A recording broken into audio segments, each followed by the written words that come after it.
So students, अब हम शुरू करते हैं new chapter, that is admission of A partner. अब एक नए पार्टनर की एडमिशन होगी, मतलब एक न्यू पार्टनर एडमिट होगा फॉर्म में। देखिए, इसे ए और बी पार्टनर है, रेशियो है 3:2। मान लेते हैं इनको प्रॉफिट होता है 5,000 रुपीज़, तो 3,000 रुपीज़ ए को मिलेगा, 2,000 रुपीज़ बी को मिलेगा। अगर ये नया पार्टनर एडमिट करते हैं, मतलब एक नया पार्टनर को और लाते हैं, ठीक है, तो क्या करना पड़ेगा, इस प्रॉफिट में से कुछ हिस्सा नया पार्टनर भी लेगा। जब वो एडमिट होगा तो जब प्रॉफिट बनेगा तो प्रॉफिट में से नया पार्टनर भी हिस्सा लेगा। इट मीन टू से ए और बी को दोनों को सेक्रीफाइस करना पड़ेगा। जब न्यू पार्टनर एडमिट होगा तो ए और बी क्या करेंगे, अपने हिस्से से, अपने शेयर में से कुछ हिस्सा सेक्रीफाइस करेंगे। इसका मतलब मुझे एक सेक्रीफाइस रेशो निकालनी पड़ेगी यहाँ पे, ठीक है। जब सी एडमिट हो जाएगा तो एक न्यू रेशो भी निकालनी पड़ेगी यहाँ पे। तो हमें सेक्रीफाइस रेशो निकालनी होती है, न्यू रेशो निकालनी होती है, क्योंकि ए बी जब न्यू पार्टनर को एडमिट करेंगे सी को, तो सी को भी कुछ हिस्सा देंगे। मान लो 1/5 हिस्सा देंगे या 1/4 हिस्सा देंगे, कुछ ना कुछ हिस्सा देंगे। अब ऐसा नहीं होगा कि सी को कुछ ना कुछ हिस्सा मिलेगा, सी जो होगा वो बिना किसी चीज़ के एंटर हो जाएगा। सी को भी अपने साथ कुछ लाना पड़ेगा। क्या लानी पड़ेगी, कैपिटल लानी पड़ेगी और गुडविल का शेयर लाना पड़ेगा। कैपिटल लानी पड़ेगी, गुडविल का शेयर लाना पड़ेगा। अब ज़रूरी नहीं है कि ए और बी को सेक्रीफाइस ही हो, क्या पता है बी को गेन हो जाए, ए को सेक्रीफाइस हो। तो ऐसा नहीं होता कि, ज़रूरी नहीं होता कि हमेशा सेक्रीफाइस ही होगा, क्या पता किसी पार्टनर को गेन भी हो सकता है। तो अब आपको न्यू रेशो और सेक्रीफाइस रेशो निकाल आनी चाहिए। देखिए, अब मैं आपको कुछ एग्जांपल्स देता हूँ जिससे आपको न्यू रेशो कैसे निकालते हैं वो समझ आ जाएगी। जैसे देखिए, केस 1 देखते हैं। पहले आपको सेक्रीफाइस रेशो का फॉर्मूला पता होना चाहिए। सेक्रीफाइस रेशो होती है old ratio minus new ratio. तो ए बी पार्टनर है, प्रॉफिट शेयरिंग रेशो है 3:2। न्यू पार्टनर एडमिट कर रहे हैं मोहन को, उसको 1/4 शेयर देंगे। तो कहता है आप न्यू रेशो निकालो। अगर 1/4 शेयर मोहन ले रहा है तो हमारे पास रिमेनिंग शेयर कितना बचा, रिमेनिंग शेयर बचा 3/4, क्योंकि हम टोटल शेयर को मानते हैं 1 माइनस टोटल शेयर। अगर 1 हुआ तो रिमेनिंग शेयर कितना हो गया, 1 माइनस 1/4, दैट इज 3/4। तो हमारे पास रिमेनिंग शेयर क्या हो गया, 3/4। अब इसके आने से, मोहन के आने से ए और बी सेक्रीफाइस करेंगे। अब हमें ये नहीं बताया कि मोहन किन किन रेशो में ए और बी से शेयर ले रहा है, तो इसका मतलब जो ओल्ड रेशो होगी वही सेक्रीफाइस रेशो होगी। तो सेक्रीफाइस रेशो हो जाएगी 3:4। इसका मतलब कि ये जो ओल्ड पार्टनर होंगे, मतलब ए और बी, ये 3:4 रेशो में, सॉरी 3:2 रेशो में क्या करेंगे, 3/4 हिस्से को लेंगे। तो 3/4 is given to A and B in 3:2 ratio. 3/4 हिस्सा जो है वो ए और बी किस रेशो में लेंगे, सेक्रीफाइस रेशो में। अब ए की न्यू रेशो क्या होगी, बी की रेशो क्या होगी, वो देख लेते हैं। तो किस शेयर 3/4 शेयर किस शेयर में लेंगे, 3/2 में। तो 3/4 इंटू 3/5, 3/4 इंटू 2/5, और सी का शेयर था हमारे पास, दैट इज 1/4। तो ये आ गया 9/20, ये आ गया 6/20। इसको 20 करते हैं, 5/5 से मल्टीप्लाई कर लेते हैं, डिनोमिनेटर सेम करते हैं, तो ये आ जाएगा 5/20।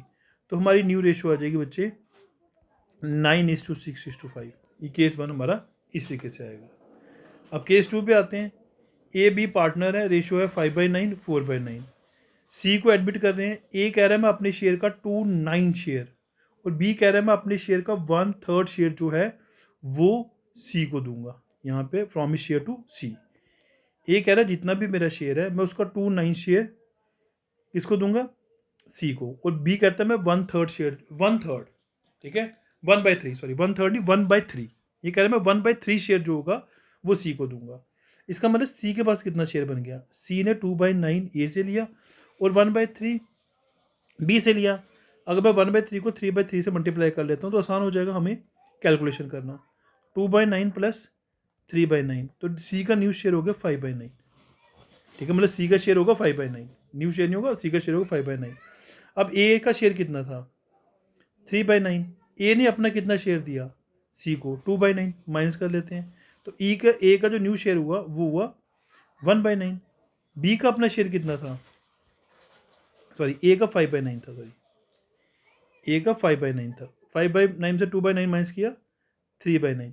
बी का शेयर कितना था 4/9, इसने कितना दिया 1/3 मतलब 3/9। अगर मैं 1/3 को डिनोमीटर सेम करता हूँ 3/3 से मल्टीप्लाई करता हूँ, इसका मतलब बी का न्यू शेयर कितना बचा 1/9।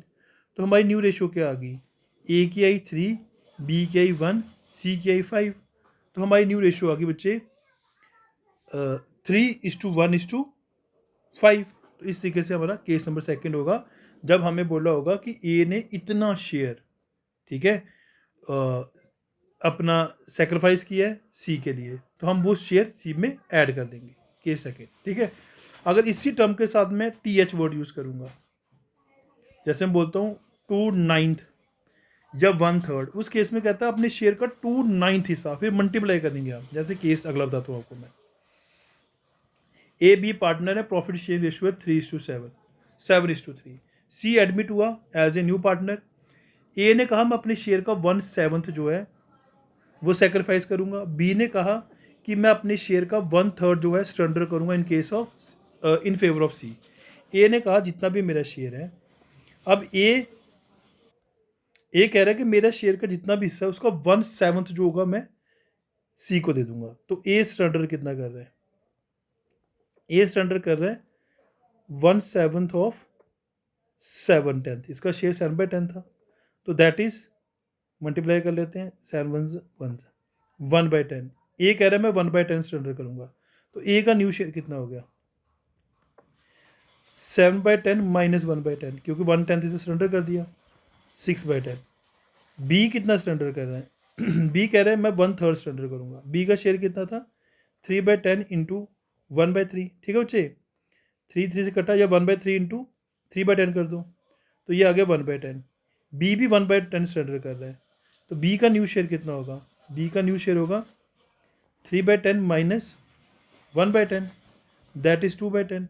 अब सी ने ए से कितना लिया 1/10, और सी ने बी से कितना लिया 1/10, तो 1/10 प्लस 1/10 ये हो गया 2/10।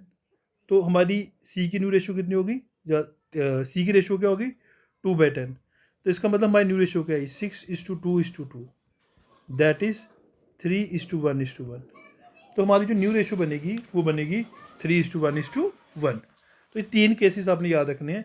फर्स्ट केस में आपको सिंपल दिया होगा कि 1/4 शेयर लिया है, तो ओल्ड रेशियो सेक्रीफाइस रेशियो बन जाएगी। सेकंड केस में आपको बोल रहा है इसने 2/9 लिया ए से, 1/3 लिया सी से, तो इसका मतलब कि जितना भी शेयर होगा उसका 2/9 और 1/3 क्या हो जाएगा, ये सेक्रीफाइस किया होगा। आप सेक्रीफाइस रेशियो निकाल सकते हो। सेक्रीफाइस रेशियो कैसे बन गई हमारी, सेक्रीफाइस रेशियो बनी 2/9 और 3/9, तो सेक्रीफाइस रेशियो होगी 2:3। ठीक है बच्चे, ये आपकी सेक्रीफाइस रेशियो होगी। तो इसी तरीके से ही हमारे पास केस थर्ड आ जाएगा, न्यू रेशियो हम इस तरीके से निकालेंगे। अब बच्चे इसमें गुडविल का ट्रीटमेंट इंपॉर्टेंट है। तो देखिए ट्रीटमेंट ऑफ गुडविल जब पार्टनर एडमिट होते हैं। Case 1, when goodwill is paid privately by new partner to the old partners. देखो जब न्यू पार्टनर एडमिट होंगे बच्चे, उनको कैपिटल भी लानी पड़ेगी, उनको गुडविल भी लानी पड़ेगी। ठीक है, अगर न्यू पार्टनर गुडविल प्राइवेटली पे करते हैं तो इस केस में हमने कोई एंट्री पास नहीं करनी होती है, तो नो एंट्री विल बी पास। जैसे इसकी एग्जांपल देखते हैं, ए बी पार्टनर है, रेशियो 2:1 है, फर्म की गुडविल दिया हमें 1 लाख रुपीज़, सी एडमिट हुआ 1/4 शेयर लेगा सी, और सी ने जो गुडविल पे की है वो 25,000 पे की है, but pay to and B privately, but privately pay की है। कहता है show the treatment of goodwill, आप गुडविल का ट्रीटमेंट बता दो बच्चे। तो इस केस में हम लिखेंगे C is paid the share of goodwill privately to A and B, the firm will not record any entry in its books. तो इस केस में फर्म कोई भी एंट्री रिकॉर्ड नहीं करेगी। अब case 2, when new partner pays cash for his share of goodwill and is retained in the business. अगर new partner goodwill cash में लाता है और वो गुडविल बिजनेस में रिटेन रहती है, तो एंट्री क्या होगी। तो सबसे पहले जब वो गुडविल लाएगा तो एंट्री आएगी कैश अकाउंट या तो प्रीमियम अकाउंट। ठीक है बच्चे, फिर वो गुडविल हम क्या करेंगे, क्रेडिट कर देंगे ओल्ड पार्टनर्स को सेक्रीफाइस रेशियो में, याद रखना। तो हम एंट्री क्या करेंगे, प्रीमियम अकाउंट या to old partners capital account sacrifice ratio में। जैसे एग्जाम्पल के तौर पर देखते हैं, ए बी पार्टनर है, रेशियो 3:2 है, ये नया पार्टनर को एडमिट करते हैं सी को, न्यू रेशियो हो जाती है 1/1:3:1। C brings 30,000 for his share of goodwill.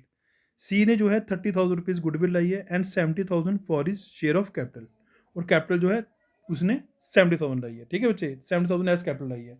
कहता आप हमें जर्नल एंट्रीज पास करके दे दो। सबसे पहले मुझे गुडविल भी कैश में आई है और कैपिटल भी कैश में आई है, तो कंबाइन एंट्री लिखते हैं हम इस केस में। ठीक है बच्चे, बैंक अकाउंट डी आर, ये कैश अकाउंट लिख सकते हो। ठीक है, cash account D are 1,00,000 rupees, क्योंकि 30,000 रुपीज़ आपकी गुडविल है और 70,000 रुपीज़ कैपिटल है, तो कंबाइन एंट्री कर दी मैंने। Bank account D R to premium account, premium मतलब goodwill, that is 30,000 rupees, to C capital account that is 70,000 rupees. Now we have to transport the premium to old partners in sacrifice ratio. इसका मतलब मुझे पहले sacrifice gaining ratio निकालनी पड़ेगी। अब मैंने gaining ratio word इसलिए यूज़ किया कि ज़रूरी नहीं होता कि ओल्ड पार्टनर सेक्रीफाइस ही करेंगे, गेन भी कर सकते हैं, जैसे इस केस में इन्होंने गेन किया हुआ है। देखिए बच्चे, सबसे पहले मैं सेक्रीफाइस गेनिंग रेशियो निकाली। अब हमें ये न्यू रेशियो दी है, ये हमें ओल्ड रेशियो दी है। अगर न्यू रेशियो से ओल्ड रेशियो माइनस करेंगे तो सेक्रीफाइस रेशियो निकल जाएगी। ठीक है बच्चे, सॉरी गेनिंग रेशियो निकल जाएगी। तो मैं गेनिंग रेशियो का फॉर्म निकाल सकता हूँ, सेक्रीफाइस रेशियो का फॉर्म निकाल सकता हूँ। तो न्यू रेशियो थी हमारी 1/5 ए की, और उसका जो ओल्ड रेशियो थी वो थी 3/5। तो अगर इसको मैं देखूँ तो 1, हमारा एलसीएम आ गया 5, 1 - 3, ये न्यू है, ये ओल्ड है। एट मिनटू से अगर डिनोमिनेटर सेम किया मैंने, तो ओल्ड में इनको 3 पार्ट मिल रहे थे, मतलब मान लो ₹3 मिल रहे थे, और न्यू में इनको ₹1 मिल रहा है। तो अब न्यू में ₹1 मिल रहा है, ओल्ड में ₹3 मिल रहे थे, तो इसका मतलब सेक्रीफाइस कर रहा है। इसका मतलब ए सेक्रीफाइस कर रहा है। बी वाला केस देखते हैं, डिनोमिनेटर सेम आ गया 5, 3 - 2, न्यू में ₹3 मिल रहे हैं, बी में ₹2 मिल रहे थे। ठीक है, बी वाला केस में। तो यहाँ पे हमें दिख रहा है कि इसको फ़ायदा हो रहा है, तो इसमें बी गेन कर रहा है। अब हमने क्या करना है, दोनों पार्टनर सेक्रीफाइस करते तो हम ओल्ड पार्टनर्स को क्रेडिट कर लेते, पर यहाँ पे एक गेन कर रहा है, एक सेक्रीफाइस कर रहा है। नाउ मुझे क्या करना पड़ेगा, जो पार्टनर गेन कर रहा है वो भी क्या करेगा, जो पार्टनर सेक्रीफाइस कर रहा है उसको पे करेगा। ठीक है, तो सबसे पहले मुझे क्या निकालनी पड़ेगी, टोटल गुडविल। अब देखता हूँ मुझे फर्म की टोटल गुडविल दी हुई है क्वेश्चन में। सर फर्म की टोटल गुडविल दी है, पर सी ने की गुडविल दी हुई है और सी का शेयर भी दिया हुआ है। सी का शेयर है 1/5। अगर उनको टोटल गुडविल निकालनी है तो सी के शेयर को रिवर्स करूँ तो मेरी फर्म की टोटल गुडविल आ जाएगी, तो वही मैंने किया यहाँ पे। Total goodwill on the base of C share 30,000 into 5/1, total goodwill आगे बचे आपके 1,50,000। ठीक है बच्चे, अब बी कितना कंपनसेट करेगा, क्योंकि बी तो गेन कर रहे हैं, यहाँ पे बी गेन कर रहा है तो बी कंपनसेट करेगा ए को। तो बी कितना गेन कर रहा था, 1/5। हमने देखा यहाँ पे 1/5 गेन कर रहा था। 1/5 इंटू 1,50,000, 30,000 रुपीज़ बी क्या कर रहा है, वो गेन कर रहा है। जब सी एडमिट हुआ तो 30,000 रुपीज़ किसको पे करेगा, ये बी ए को पे करेगा, कंपनसेट करेगा। ठीक है बच्चे, तो एंट्री क्या आ जाएगी, प्रीमियम अकाउंट डी आर, जो पार्टनर गेन कर रहा है उसको भी डेबिट करेंगे to S capital account that is 60,000 rupees. अगर ये दोनों सेक्रीफाइस कर रहे होते तो फिर एंट्री आ जाती premium account D R to A capital account to B capital account, sacrifice ratio में प्रीमियम ट्रांसफर कर देते यहाँ पे। ठीक है बच्चे, ये केस आपका इस तरह बनेगा। अब केस थर्ड देखिए, when new partner brings his share of goodwill in cash and same is partially और fully withdrawal by the old partners. तो सिंपल है कि अगर गुडविल कैश में आती है तो पहली एंट्री तो हमें पता ही है, cash account D R to bank account. Second entry हमें पता ही है, premium account D R to old partners capital account sacrifice ratio में। थर्ड एंट्री आएगी विड्रॉल की, अगर उन्होंने कुछ पैसा विड्रॉल किया है तो old partners capital account D R to bank account. ठीक है बच्चे, किस रेशियो में विड्रॉल होगा, सेक्रीफाइस रेशियो में विड्रॉल होगा। अगर ओल्ड पार्टनर्स विड्रॉल कर रहे हैं तो हम थर्ड एंट्री पास करेंगे, old partners capital account D R to bank account sacrifice ratio में। नेक्स्ट देखिए बच्चे, नेक्स्ट है कि अगर old partners sorry new partners when goodwill is not brought in cash by new partner, अगर new partner goodwill cash में नहीं लाता तो एंट्री क्या आएगी, तो एंट्री आएगी new partner current account debit to old partners capital account. तब अगर गुडविल कैश में नहीं लाता तो हम न्यू पार्टनर के करंट अकाउंट को डेबिट करते हैं। ठीक है, जैसे एग्जांपल के तौर पे देखते हैं, ए बी सी पार्टनर है, रेशियो 5:3:2 है। डी एडमिट हुआ, डी को 1/10 शेयर देंगे ये। ठीक है, अपने शेयर का 1/10 शेयर डी को दे देंगे। डी ने कैपिटल लाई 40,000 रुपीज़, गुडविल है फर्म की 30,000 rupees. New partner does not bring goodwill in cash, new partner ने गुडविल कैश में नहीं लाई है, पर न्यू पार्टनर की फर्म की न्यू रेशो दी हुई है मुझे। अब इसका मतलब न्यू पार्टनर का शेयर कितना होगा? न्यू पार्टनर का नाम है डी, डी का शेयर होगा 1/10, क्योंकि डी का शेयर ये है, तो डी का शेयर 1/10 है। तो फर्म की गुडविल कितनी? 30,000 रुपीज़। तो इसका मतलब डी को गुडविल कितनी लानी पड़ेगी? That is 3,000 rupees. अगर वो 3,000 रुपीज़ गुडविल कैश में नहीं ला रहा तो उसे करंट अकाउंट को डेबिट करेंगे, पर कैपिटल तो लाइए ना कैश में। तो पहली एंट्री आएगी cash account D R to A's capital account 40,000 ठीक है बच्चे, being capital brought by A. Now अब इसने गुडविल कैश में नहीं लाई है तो इनके करंट अकाउंट को डेबिट करेंगे, किसके? जो न्यू पार्टनर है। न्यू पार्टनर कौन है? डी। तो यहाँ पे आएगा, तो हम करेंगे D is current account debit. अब निकालेंगे गेनिंग सेक्रीफाइस रेशो। ठीक है बच्चे, अब हमने क्या किया? सेक्रीफाइस गेनिंग रेशो निकालनी है। तो देखा सबसे पहले ए बी सी की ओड रेशो क्या थी? 5/10, 3/10, 2/10। न्यू रेशो क्या है? 4/10, 4/10, 1/10। तो माइनस करके देखा कि ए सेक्रीफाइस कर रहा है, बी गेन कर रहा है, और सी क्या कर रहा है? सेक्रीफाइस कर रहा है। अब मेरे पास बी क्या कर रहा है? गेन कर रहा है बच्चे। ठीक है, अब जो गेन कर रहा है वो किसको कंपनसेट करेगा? ए और बी को। सॉरी, एक्स बाई नहीं, यहाँ पे ए और बी है। किसको कंपनसेट करेगा? ए और सी को। सॉरी, ए और सी को कंपनसेट करेगा। तो बी क्या करेगा? ए और सी को कंपनसेट करेगा। ठीक है बच्चे, तो सबसे पहले मैंने आपको बता दिया कि जो पार्टनर कंपनसेट करेगा ए और सी को, तो पहले उसका शेयर निकालना पड़ेगा। हमें टोटल गुडविल फर्म के दिए 30,000, तो ये कितना गेन कर रहा था? 1/10 मल्टीप्लाई किया 3,000 रुपीज़। इसका मतलब 3,000 रुपीज़ जो बी है वो कंपनसेट करेगा किसको? ए और सी को। ठीक है बच्चे, ए और सी को 3,000 रुपीज़ और मिलेंगे। तो अब हमारे पास एंट्री क्या बन गई? एंट्री बन गई D is capital account D R, B is capital account D R. ठीक है, डी करंट अकाउंट को, डी के करंट अकाउंट को डेबिट करेंगे 3,000 रुपीज़, बी कैपिटल अकाउंट को डेबिट करेंगे। ठीक है बच्चे, टू ए एंड सी, क्योंकि ए और सी सेक्रीफाइस कर रहे हैं किस रेशो में? 1:1। इसका मतलब ये 6,000 रुपीज़ दोनों को 1:1 रेशो में मिलेंगे। That is 3,000 3,000। Case number 5, treatment of goodwill already exist in the books of admission. ठीक है, ऑन एडमिशन अगर गुडविल ऑलरेडी बुक्स में शो कर रही है तो मैंने बताया था राइट ऑफ कर देते हैं ओल्ड गुडविल को ओल्ड रेशो में। तो आपने क्या करना है? ओल्ड पार्टनर्स कैपिटल अकाउंट या करंट अकाउंट, ठीक है बच्चे, टू गुडविल अकाउंट। आपको सारी की सारी गुडविल राइट ऑफ कर देनी है ओल्ड रेशो में। ये जब न्यू पार्टनर एडमिट हो रहा है पर ऑलरेडी बुक्स में ओल्ड गुडविल शो कर रही है, तो ओल्ड गुडविल को हम राइट ऑफ कर देते हैं ओल्ड रेशो में। ठीक है बच्चे, याद रखना यहाँ पे ओल्ड रेशो में, सेक्रीफाइस रेशो में नहीं। नेक्स्ट क्वेश्चन नंबर 6 कहता है, case number 6, goodwill is partially brought in cash by new partner. अगर न्यू पार्टनर गुडविल ला रहा है पर कैश में नहीं ला रहा, आप भी कैश में ला रहे हैं, आदि नहीं ला रहा, मतलब कुछ हिस्सा कैश में ला रहा, कुछ नहीं ला रहा। तो जो कैश में ला रहा है उसकी तो एंट्री करेंगे हम cash account D to premium account. फिर जो गुडविल नहीं कैश में ला पाया उससे करंट अकाउंट को डेबिट कर देंगे, और जो कैश में लाया वो प्रीमियम अकाउंट डेबिट कर देंगे। ओल्ड पार्टनर्स को ट्रांसफर कर देंगे सेक्रीफाइस रेशो में, मतलब ओल्ड पार्टनर्स को क्रेडिट कर देंगे सेक्रीफाइस रेशो में। ठीक है बच्चे, जैसे एग्जांपल के तौर पे आपको समझाता हूँ एक। मान लो कि ए और बी पार्टनर हैं, रेशो 3:2 है। सी एडमिट हो रहा है, सी का शेयर है 1/5। ठीक है, सी 10,000 रुपीज़ गुडविल लानी थी, पर 10,000 में से ना वो 4,000 रुपीज़ गुडविल कैश में ला रहा है और 6,000 रुपीज़ गुडविल कैश में नहीं ला रहा। तो मैं एंट्री क्या करूँगा? जो कैश में ला रहा है उसकी कैश अकाउंट की एंट्री करूँगा। यहाँ लिखूँगा मैं कैश में कितना है? 4,000 रुपीज़। ठीक है, यहाँ पे 4,000 की एंट्री आ गई। अब प्रीमियम कितना लाया था? 4,000। नहीं कितना लाया था, वो कितना था? 6,000। ये ट्रांसफ़र कर दूंगा ओल्ड पार्टनर्स को सेक्रीफाइस रेशो में। ठीक है बच्चे, तो यहाँ पे लिखूंगा to A's capital account to B's capital account, क्योंकि क्वेश्चन में कुछ नहीं दिया तो ओल्ड रेशियो सेक्रीफाइस रेशियो होती है। तो 10,000 3:2 रेशियो में ट्रांसफर कर देंगे, दैट इज 6,000 टू 4,000 रुपीज़। ठीक है बच्चे, ये केस ऐसे करना है। नेक्स्ट, अगर गुडविल की जगह न्यू पार्टनर कोई काइंड आता है, ठीक है, मतलब जैसे एसेट लेकर आता है कोई न्यू पार्टनर, पहली एंट्री है कि एसेट्स अकाउंट या टू प्रीमियम अकाउंट, क्योंकि आप कैश ले तो एसेट लाया है। फिर सेकंड एंट्री होती है कि प्रीमियम अकाउंट या to old partners capital account sacrifice ratio. तो ये भी सिंपल हो गया। मान लिया जाए ए और बी पार्टनर है, रेशो 3:2 है। न्यू पार्टनर का गुडविल का जो शेयर है वो 10,000 रुपीज़ है, पर वो अपने गुडविल का शेयर कैश में ला रहा है, उसके बदले में फर्नीचर दे रहा है। ठीक है बच्चे, मान लेते हैं फर्नीचर दे रहा है, तो हम क्या करेंगे? हम यहाँ एसेट की जगह फर्नीचर कर देंगे।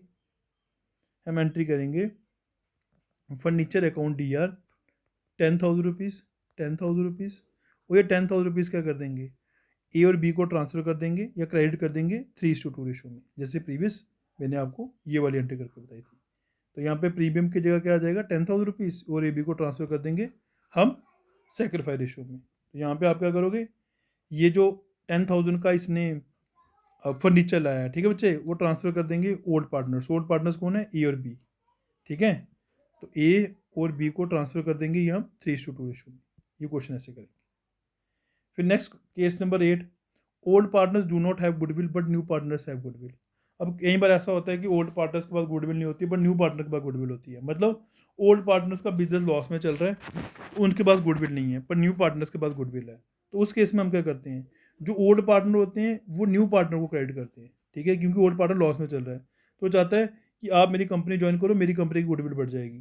तो एंट्री होगी old partners capital account D R to new partner capital account. तो ओल्ड पार्टनर सेक्रीफाई रेशो में क्या करेंगे, ट्रांसफर करेंगे न्यू पार्टनर्स को। जैसे एग्जांपल के तौर पे देखते हैं, ए बी पार्टनर है, रेशो 3:2 है। कहता है मान लो कि ए बी कोई किसी भी तरह का बिजनेस कर रहे हैं, मान लेते हैं मैन्युफैक्चरिंग का बिजनेस कर रहे हैं, टायर मैन्युफैक्चरिंग का बिजनेस कर रहे हैं, ठीक है बच्चे, पर ये लॉसेस में चल रहे हैं कुछ ईयर्स से। सी सेम बिजनेस कर रहा है, ए बी चाहते हैं कि सी ज्वाइन करे हमारे बिजनेस को, हम उसको 3/5 शेयर देंगे, ठीक है बच्चे, क्योंकि सी इज हैविंग ए रेपुटेशन या प्रॉफिटेबल बिजनेस, सी का रेपुटेशन है या प्रॉफिटेबल बिजनेस है। सी एग्रीड हो गया, his share of his goodwill was value 40,000। जो सी है उसकी गुडविल का शेयर कितना है, 40,000 है, मतलब उसकी गुडविल जो है मार्केट में 40,000 है। ए और B do not have goodwill, C brings 50,000 as capital. C ने कहा 50,000 कैपिटल लाऊंगा और मेरी मार्केट में जो रेपुटेशन है, ये गुडविल है, वो 40,000 की है, जनरल एंट्रीज पास करूँ। अब इस केस में प्रीमियम तो लाया नहीं उसने, तो पहली एंट्री क्या आएगी, कैश अकाउंट या to C is capital account, जो कैपिटल लाया उसने 50,000। अब जो गुडविल है, ठीक है, तो अब हम क्या करेंगे, सी का शेयर कितना है, सी को कितना शेयर मिल रहा है, 3/5, तो गुडविल निकालेंगे 3/5 की, कितना गुडविल ए और बी पे करेंगे सेक्रीफाई रेशो में। तो मैंने कहा C share of goodwill that is 40,000 into 3/5 24,000 rupees. 24,000 rupees की जो गुडविल है ये ए और बी पे करेंगे सेक्रीफाई रेशो में। अब सेक्रीफाई रेशो क्या बन जाएगी, ओल्ड रेशो ही 3:2। तो 3:2 रेशो में क्या करेंगे, ए और बी जो होगे वो ट्रांसफर करेंगे ये गुडविल सी को 24,000 रुपीज़। इस केस को हमने ऐसे करना होता है, मीन टू से कि सी का जितना भी गुडविल है उसका जो शेयर दिएगा मल्टीप्लाई करेंगे, तो आपको पता चल जाएगा ए और बी को इतनी गुडविल देनी पड़ेगी सी को, तब जाके सी इनके साथ एडमिट होगा। Now case number 9, goodwill hidden होगी या हमें पता नहीं होगा गुडविल के बारे में, ठीक है, इन्फर्ड गुडविल होगी। तो इसकी एंट्री होती है न्यू पार्टनर करेंट अकाउंट दिया to old partners capital account. जैसे एग्जांपल के तौर पे देते हैं, ए बी पार्टनर है, ए की कैपिटल है 50,000, बी की कैपिटल 20,000। सी एडमिट हुआ न्यू पार्टनर, उसने 1/5 शेयर लिया, ठीक है, और सी ने 20,000 रुपीज़ कैपिटल लाई है। आपको बोलते हैं जनरल एंट्री करो। अब आप बोलोगे सर गुडविल तो दी नहीं है, जनरल एंट्री कैसे होगी, इसमें गुडविल हिडन है। सबसे पहले सी का शेयर कितना है, सर सी का शेयर 1/5 है, ठीक है जी। तो अब मेरे को और सी की गुडविल कैपिटल कितनी है 20,000, तो मैं टोटल कैपिटल निकाल सकता हूँ, क्योंकि इससे 1/5 शेयर लाया हुआ है, तो इसका मतलब कैपिटल का 1/5 हिस्सा लाया होगा इसने। तो अगर मैं क्या करूँगा 20,000 और इसकी रेशियो को रिवर्स करूँगा तो टोटल कैपिटल आ जाएगी, ठीक है। अब मैं कंबाइन कैपिटल कर लेता हूँ, कंबाइन कैपिटल इन तीनों कैपिटल ऐड कर लेता हूँ, 50,000 20,000 20,000, दैट इज 90,000। तो जो एक्सेस पैसा बचा, टोटल कैपिटल 1,00,000 थी पर कंबाइन कैपिटल 90,000 थी, तो जो एक्सेस पैसा बचा है वो हिडन गुडविल होगी। तो इसको मतलब फर्म की हिडन गुडविल कितनी होगी, 10,000 रुपीज़। अब सी को कितना शेयर लाना पड़ेगा, मल्टीप्लाई कर लेते हैं 1/5 2,000 रुपीज़। सेक्रीफाई रेशियो क्या हो जाएगी हमारे पास, जब कुछ नहीं बोला, याद रखना इसमें कुछ हमें शेयर नहीं दिया कि 3:2 है या 1:1 है, तो हम क्या करेंगे, सेक्रीफाई रेशियो इक्वल हो जाती है, यहाँ पे सेक्रीफाई रेशियो क्या हो जाएगी, इक्वल हो जाएगी। तो इसका मतलब हम एंट्री करेंगे C current account D R to A capital account to B capital account, क्योंकि जब हमें कोई रेशियो नहीं दी होती तो हम क्या मानते हैं कि जो ओल्ड रेशियो होगी वो 1:1 होगी, ठीक है बच्चे। तो इसका मतलब सेक्रीफाई रेशियो भी क्या हो जाएगी, 1:1। अब नेक्स्ट टॉपिक, जब न्यू पार्टनर एडमिट होते हैं तो हमें एसेट्स और लाइबिलिटीज़ को रीवैल्यू करना पड़ता है, रीअसेस करना पड़ता है बच्चे, ठीक है। तो इस केस में अगर हमें फिगर्स को रीवैल्यू करना है तो हमें रीवैल्यूएशन अकाउंट बनाना पड़ेगा। क्वेश्चन में आपको बोला होगा एसेट्स और लाइबिलिटीज़ को रीवैल्यू करना है, जब क्वेश्चन में कुछ भी नहीं बोला होगा, नथिंग इज गिवन, ठीक है बच्चे। अगर कुछ भी नहीं बोला होगा तब भी रीवैल्यूएशन अकाउंट बनेगा। अगर क्वेश्चन में बोला होगा कि आपको फिगर्स को ऑल्टर नहीं करना है, एसेट्स और लाइबिलिटीज़ को फिगर्स को ऑल्टर नहीं करना है, तो हमें मेमोरेंडम रीवैल्यूएशन अकाउंट बनना पड़ेगा इस केस में, ठीक है बच्चे। अब देखिए रीवैल्यूएशन अकाउंट का फॉर्मेट क्या होता है, आप सबको पता ही है। रीवैल्यूएशन अकाउंट नॉमिनल अकाउंट होता है।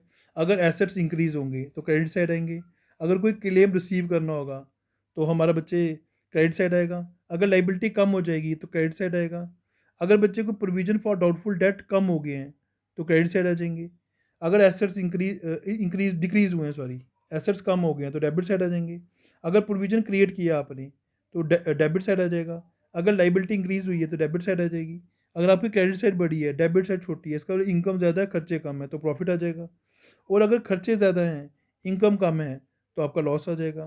तो अगर प्रॉफिट आएगा तो हमने ओल्ड रेशो में बांटना है, और अगर लॉस आएगा तो तभी हमने क्या करना है, ओल्ड रेशो में इनसे राइट ऑफ करना है, ठीक है बच्चे। और अगर बोलेंगे फिगर्स ऑल्टर नहीं करनी है तो हमें मेमोरेंडम रिवैल्यूएशन अकाउंट बनाना होता है। इसमें क्या करना है, हमने सबसे पहले रिवैल्यूएशन अकाउंट ही बनाना है, जैसे रिवैल्यूएशन अकाउंट बनाया आपने वैसे ही बनाया यहाँ पे फर्स्ट पार्ट में, ठीक है बच्चे। जैसे यही पार्ट आपने पूरा यहाँ पे नीचे उतार दिया, ये वाला पार्ट, ठीक है। अब हमने रिवैल्यूएशन अकाउंट बना दिया, अगर हमारा यहाँ पे प्रॉफिट आया है तो फिर लॉस नहीं आ सकता, अगर लॉस आया है तो प्रॉफिट नहीं आ सकता, एक ही चीज़ आएगी ना बच्चे, अगर जब प्रॉफिट आएगा लॉस आएगा। अब आपको क्या करना है, ये वाली सारी आइटम्स अगर लॉस भी दिया तो सब आपने डेबिट साइड उतार देना है, ठीक है बच्चे। और जो लॉस होगा यहाँ पे डेबिट साइड क्या बन जाएगा, प्रॉफिट, ठीक है बच्चे। तो उसको न्यू रेशो में ट्रांसफर कर देना है ऑल पार्टनर्स को, इंक्लूडिंग एडमिशन, जिसकी एडमिशन हुई है, क्योंकि हमें न्यू रेशो में बांटना है, ठीक है। सभी पार्टनर्स को हमने न्यू रेशो में ये ट्रांसफर कर देना है। और अगर हमारा लॉस नहीं आया है, प्रॉफिट आया हुआ है, ठीक है बच्चे, फिर ये सारी आइटम्स क्या करनी है, हमने ट्रांसफर कर देनी है क्रेडिट साइड। अब हमारा जो प्रॉफिट होगा वो लॉस बन जाएगा, ठीक है। तो लॉस को क्या कर देना है, न्यू रेशो में सभी पार्टनर्स से राइट ऑफ कर देना है। तो इस केस में हमारा यहाँ पे लॉस आ जाएगा। तो मेमोरेंडम रिवैल्यूएशन अकाउंट हम इस तरह बनाएंगे, ठीक है। जैसे बच्चे आपको एक फुल फ्लेज क्वेश्चन करके बताते हैं, फिर आपको समझ आएगी। ए और बी पार्टनर है, प्रॉफिट शेयरिंग रेशियो इक्वली है, हमें बैलेंस शीट दी गई हुई है सारी। अब क्वेश्चन में बोला हुआ है कि सी न्यू पार्टनर एडमिट हुआ है, उसका 1/3 शेयर मिलेगा उसको, ठीक है बच्चे। तो गुडविल दी है, फर्म की दी है 12,000 रुपीज़, याद था गुडविल फर्म की दी है, न्यू पार्टनर की नहीं है। सी brought 41,000 rupees as capital, C ने 41,000 रुपीज़ कैपिटल लाई है, and necessary amount of cash for the premium of he share of goodwill. इसका मतलब जो जितनी ज़रूरत होगी उतनी उसने प्रीमियम ऑफ गुडविल भी लाया होगा। तो फर्म की गुडविल कितनी दी है, 12,000 रुपीज़, तो इनका शेयर कितना था, 1/3। इसका मतलब 4,000 रुपया गुडविल होगी जो न्यू पार्टनर ने लाई होगी, कैसे, कैश में लाई होगी। बिल्डिंग की वैल्यू बढ़ गई है या कम हुई है, चेक करेंगे, 50,000 हो गई है। मशीनरी की वैल्यू 22,000 हो गई है। प्रोविजन आपने क्रिएट करना है बैड एंड डाउटफुल डेट के ऊपर, दैट इज़ 5%।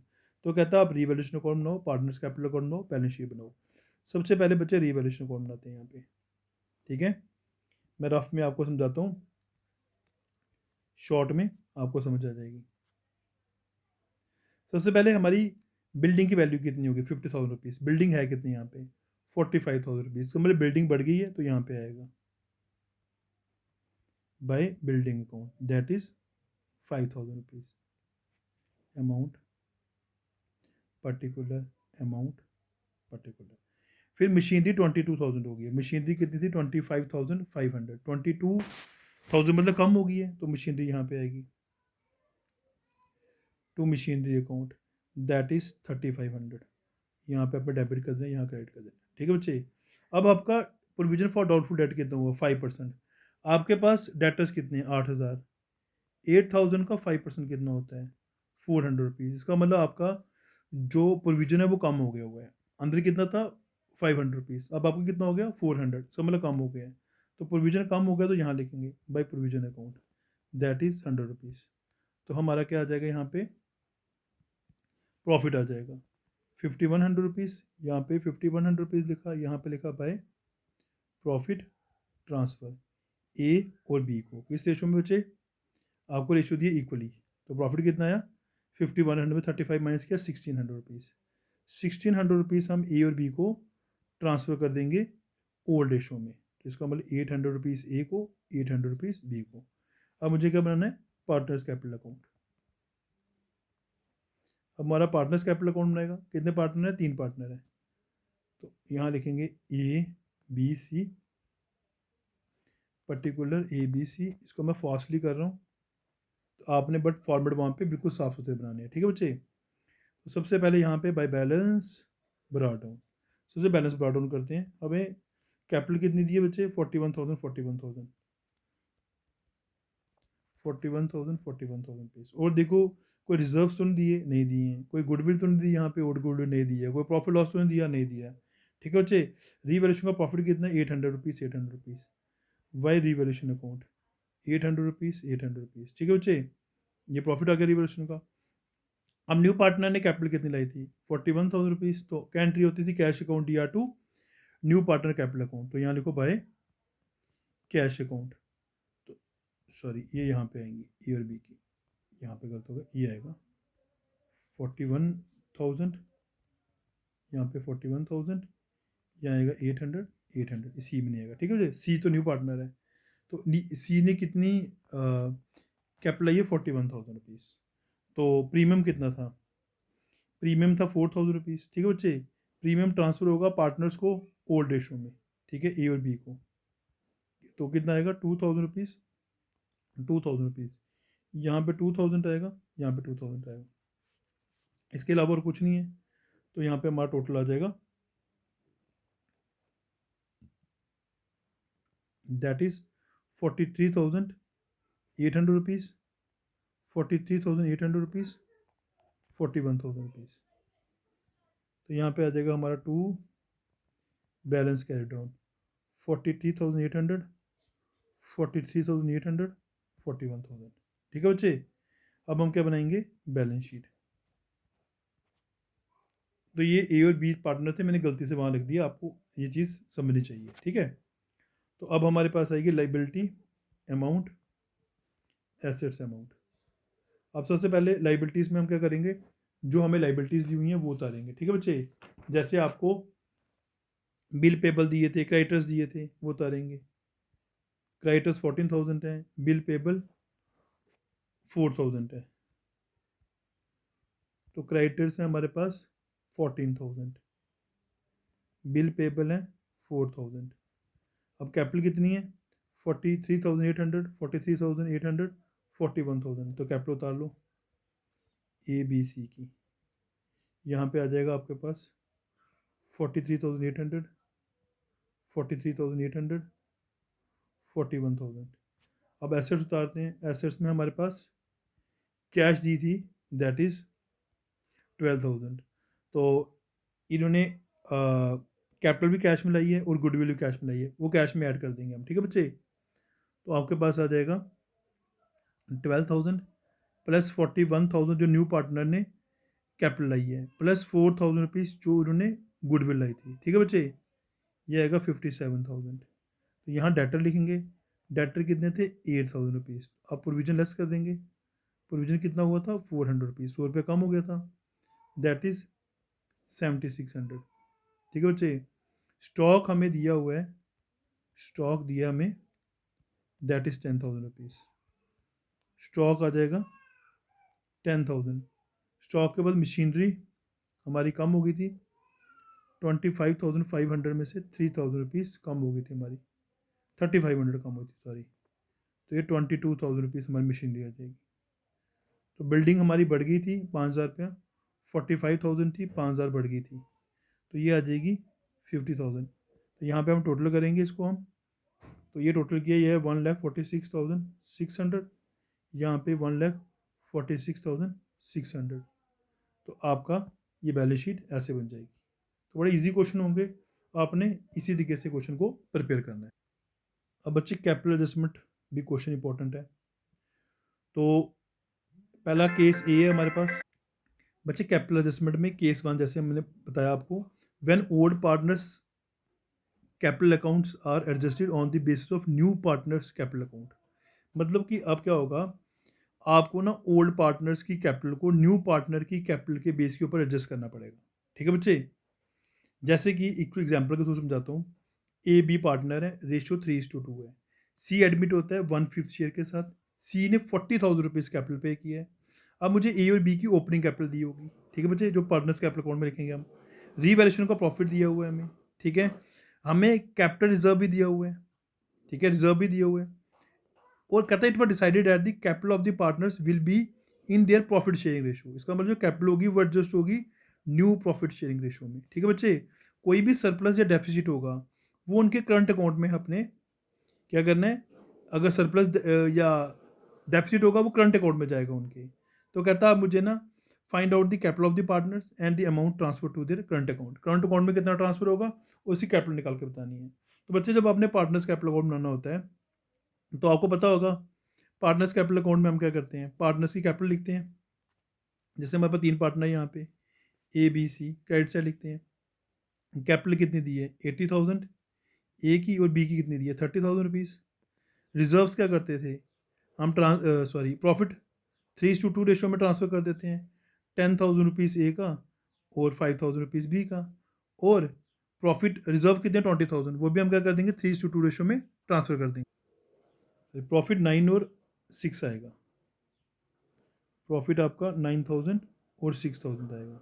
ठीक है बच्चे, 15,000 को अगर हम 3:2 रेशो में डिस्ट्रीब्यूट करते हैं तो अब 20,000 रुपीज़ आपके रिजर्व्स हैं इंटू 3 डिवाइडेड बाई 5, 12,000 और 8,000। अब हमें ओल्ड पार्टनर्स की कैपिटल को क्या करना है, एडजस्ट करना है न्यू पार्टनर्स की न्यू पार्टनर की कैपिटल रेशो के ऊपर। ठीक है बच्चे, तो अब न्यू पार्टनर की कैपिटल कितनी दी है, वो दी है हमें न्यू पार्टनर कैपिटल 40,000 रुपीज़। ये हमें न्यू पार्टनर कैपिटल दी है, तो मैं टोटल कैपिटल निकाल सकता हूँ यहाँ से। 40,000 इंटू इसी रेशियो कितनी दी थी हमें 1/5, तो 5/1 दैट इज़ 2 लाख रुपीज़। इसका मतलब टोटल कैपिटल जो है फर्म की वो 2 लाख रुपये है। ठीक है बच्चे, अब मुझे क्या निकालनी पड़ेगी, न्यू रेशियो निकालनी पड़ेगी। ठीक है, तो सी का शेयर कितना दिया है, सी का शेयर है 1/5। रिमेनिंग शेयर कितना होगा बच्चे 4/5। हमारा रिमेनिंग शेयर भी निकल गया हमारे पास। ठीक है बच्चे, क्योंकि 1/5 में से आप 1 - 1/5 करेंगे, रिमेनिंग शेयर 4/5 आ जाएगा। इसका मतलब ए बी सी की हम न्यू रेशियो निकाल देंगे। ठीक है बच्चे, 4/5 4/5 किस रेशो में ट्रांसफर होगा, रेशो दी है 3:2। ठीक है बच्चे, तो ये आएगा 3/5, 2/5 और इसका शेयर है 1/5। तो ये आ गया 12/25। यहाँ पे आ गया 8/25। इसको भी 5/5 से मल्टीप्लाई किया 5/25। इसका मतलब 12:8:5 जो होगी हमारी न्यू रेशो होगी। अब ये जो 20,000 रुपीज़ है 2 लाख रुपीज़ है, ये ए और बी को मिलेगा किस रेशो में 12/25 रेशो में। इसका मतलब ए और बी को इसकी कैपिटल हमने न्यू पार्टनर की कैपिटल के बेस के ऊपर एडजस्ट करनी है। तो 2 लाख को मल्टीप्लाई करेंगे 12/25 और 8/25 से, तो ये आ जाएगा बच्चे आपके पास 96,000 रुपीज़ और बी का आ जाएगा 64,000 रुपीज़। ठीक है बच्चे, और अगर आपने सी का निकालना है तो आप निकाल सकते हो 2 लाख इंटू 1/5, वो 40,000 आएगा जो आपको दिया हुआ है। तो हमने न्यू पार्टनर्स ओल्ड पार्टनर्स की कैपिटल क्या की, न्यू पार्टनर की कैपिटल के बेस के ऊपर से निकाली है। ठीक है बच्चे, अब इनकी अगर मैं बात करूं जो एक्चुअल कैपिटल आ रही थी ए और बी की, वो कितनी आ रही थी देख लेते हैं। जो इनकी एक्चुअल कैपिटल जो हम पार्टनर्स कैपिटल अकाउंट से बना रहे थे, तो ये आई 1,01,000 रुपीज़, ये आ गई 44,000 रुपीज़। तो ए की न्यू कैपिटल कितनी थी, न्यू कैपिटल ऑफ ए वो थी बच्चे 96,000। ठीक है बच्चे, और इसकी एडजस्टेड कैपिटल कितनी थी, वो थी 1,01,000 रुपीज़। तो सरप्लस कितना हो गया बच्चे यहाँ पे 5,000 रुपीज़, ये सरप्लस हो गया। अब बी की न्यू कैपिटल कितनी थी 64,000 रुपीज़। ठीक है बच्चे, एडजस्टेड कैपिटल कितनी थी 44,000 रुपीज़। तो यहाँ पे क्या हो गया, डेफिसिट हो गया, डेफिशिएंसी होगी कितने की 20,000 रुपीज़। तो जब हम पार्टनर्स कैपिटल अकाउंट बनाएंगे यहाँ पे, मान लीजिए यहाँ पे, तो ए बी, ये आ गया पर्टिकुलर। तो यहाँ पे हम क्या करेंगे, टू बैलेंस कैरी डाउन, जो कैपिटल दिए वो दिखा देंगे कौन सी है, न्यू कैपिटल ये वाली 96,000 और 64,000। तो यहाँ पे सरप्लस था, तो यहाँ पे लिखेंगे एस करंट अकाउंट 5,000 रुपीज़। तो यहाँ पे डेफिसिट था, ठीक है बच्चे, वेट,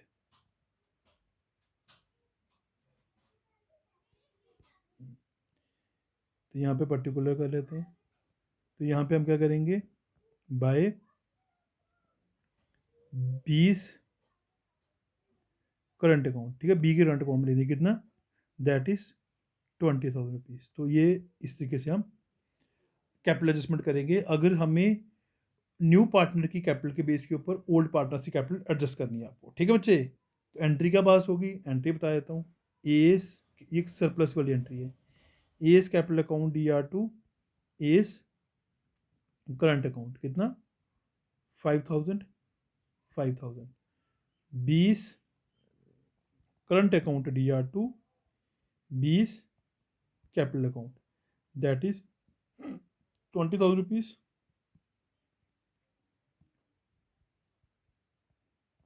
और 20,000 रुपीज़। ये बच्चे आपको कैपिटल एडजस्टमेंट लोकेशन इस तरह का करना है। Case B, when capital of new partner is not given, अगर न्यू पार्टनर की कैपिटल गिवन नहीं होगी, it is calculated on the proportionate on the basis of old partners capital account. अब आपको ओल्ड पार्टनर्स कैपिटल के proportionate पे new partner की capital निकालनी है बच्चे। मान लेता हूँ मैं पार्टनर्स कैपिटल अकाउंट बना रहा हूँ, ठीक है, न्यू पार्टनर था सी, उसका 1/5 शेयर था, ठीक है बच्चे, इनकी कैपिटल आपको गिवन नहीं होगी। अब न्यू पार्टनर की कैपिटल निकालनी है हमने ओल्ड पार्टनर्स के प्रोपोर्शनेट के ऊपर, ठीक है बच्चे। जैसे मान लेते हैं, मैं यहाँ लिखा पर्टिकुलर ABC, मैं मान लेता हूँ कि ए की जो कैपिटल थी वो 40,000 रुपीज़ थी, बी की कैपिटल जो थी 30,000 रुपीज़ थी, इनका रीवैल्यूशन में प्रॉफिट था 5,000 और इनका था 3,000, और मान लेता हूँ कि रिजर्व्स जो थे यहाँ पे 2,000 थे और यहाँ पे भी 2,000 रुपीज़ थी, ठीक है बच्चे। अब रिजर्व 2,000 नहीं हो सकते क्योंकि अगर रीवैल्यूशन का प्रॉफिट 3:5:3 रेशो में बांटा हुआ है, या इक्वली कर लेते हैं यहाँ पे रीवैल्यूशन का प्रॉफिट 5,000, ठीक है बच्चे, हम मान लेते हैं कि इक्वल पार्टनर है दोनों, तो रीवैल्यूशन का प्रॉफिट मैंने जो 5,000 मान दिया। तो रिजर्व्स कितना करता हूँ 2,000 और 2,000 मान से जनरल रिजर्व इतना दिया हुआ था हमें, ठीक है बच्चे। तो यहाँ पे हमारा टोटल कैपिटल कितनी आ गई 47,000 रुपीज़, यहाँ पे कितनी आ गई 37,000 रुपीज़। तो इसको अगर मैं टोटल कर दूँ ए और बी की टोटल कैपिटल, तो वो आ जाएगी 84,000 रुपीज़। तो सी का शेयर कितना था बच्चे 1/5, रिमेनिंग शेयर कितना होगा 4/5। अगर टोटल कैपिटल निकालनी होगी तो रिमेनिंग शेयर ए और बी का कितना होगा 4/5, तो टोटल कैपिटल निकल जाएंगे ना बच्चे 84,000 इंटू 5/4, वो आ जाएगी हमारे पास 1,05,000। अब इससे किसका निकाल सकता हूँ, सी का शेयर निकाल सकता हूँ 1,05,000 इंटू 1/5, तो आपका सी का शेयर यहाँ पे आ जाएगा, ठीक है बच्चे। तो जब सी का शेयर आपका निकलेगा तो वो कितना होगा, वो 21,000 रुपीज़ आ गया, ठीक है बच्चे। तो अब यहाँ पे जैसे इसको नीचे लिख लेते थोड़ा, तो यहाँ पे आपका आ जाएगा